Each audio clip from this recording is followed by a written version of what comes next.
Bersyukur kepada Indonesia yang merupakan rata-rata yang masih cinta ke Indonesia. Ayo takbir!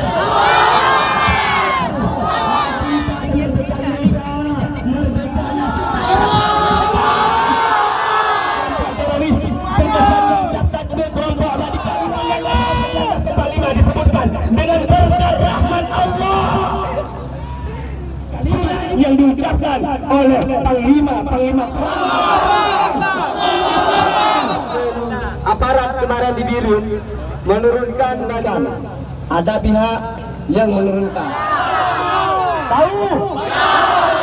Dengan jabatannya, jika mereka dipasarkan kamu bangpal foto, kami buat pernyataan. Sehingga MNL Market harus kita kecam, baik itu di Lasmau. Kasus ini bermula pada tahun 2015.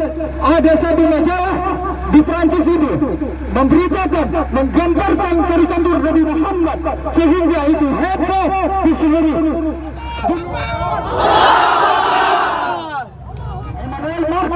yang katanya negara Prancis. Bapak keamanan, Bapak polisi, Action. silakan untuk gelarnya.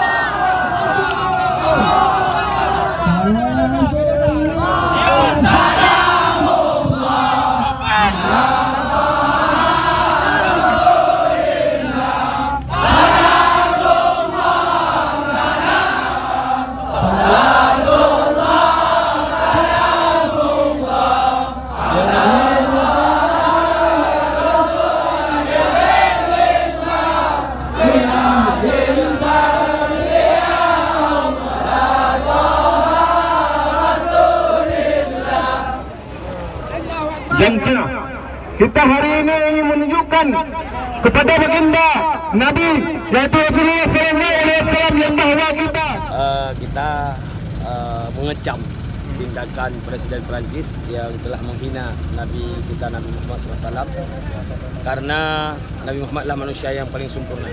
Beliau pembawa rahmat bukan cuma untuk kaum muslimin tapi untuk sekalian alam. Siapa saja merasakan rahmat dengan kedatangan Muhammad. Maka jangan menganggap Nabi Muhammad itu yang mencetuskan ajaran teroris atau radikal dan sebagainya. Nabi Muhammad bukan pembawa kekerasan, tapi beliau pembawa kedamaian. Oleh karena itu berhak oleh semua umat manusia menghormati Nabi Muhammad. Bahkan seorang tokoh Kristen menulis buku 100 tokoh terpengaruh di dunia menempatkan pada posisi yang pertama lah Nabi Muhammad. Ini tindakan yang sangat kurang ajar oleh Presiden Perancis yang hina Nabi Muhammad. Apa yang kita desak ini? Yang kita desak, kita kan sebenarnya mau berangkat ke sana, tapi karena nggak mungkinlah berangkat ke sana untuk berperang dengan mereka karena kita persiapan tidak ada, tapi kita berperang di daerah, berperang di negara masing-masing. Dengan apa kita perang mereka? Dengan